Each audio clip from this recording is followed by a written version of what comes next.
Pendant des siècles, les habitants de la région ont cru que les pharaons d'Égypte avaient autrefois dissimulé leurs trésors dans ce monument finement ciselé. Mais personne ne savait quelle était sa fonction jusqu'à ce que Suleiman Farajat en explore la partie souterraine. C'est hallucinant. Allons dans le second tombeau. Le principal? Oui. Ces fouilles ont mis au jour une série de tombeaux intacts depuis des siècles. Bonté divine, regardez ça. C'est un très grand tombeau destiné à une seule personne. La tombe se trouve là.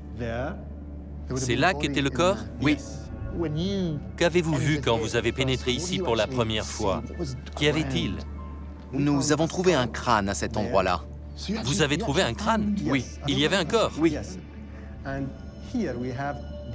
Et les trous qui sont à cet endroit-là étaient destinés aux offrandes. Les gens qui venaient ici, dans les tombeaux, apportaient des offrandes aux dieux.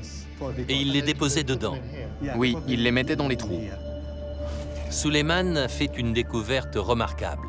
Les objets qu'il a trouvés à l'intérieur du tombeau lui ont permis de faire remonter la Casneh au règne de l'un des plus grands rois de Pétra, Arétas IV.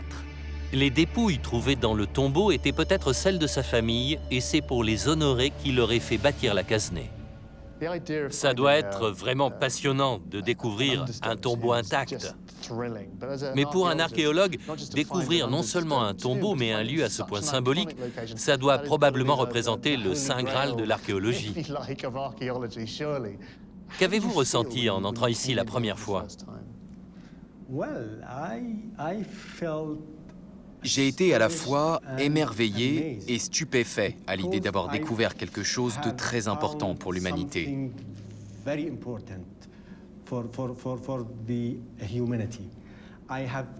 J'avais résolu un gros mystère pour les archéologues et pour les touristes qui viennent visiter Pétra. Il y a encore des découvertes à faire ici? D'autres mystères? Bien sûr. Si un jour nous pouvons fouiller tout le parvis, nous allons trouver d'autres choses.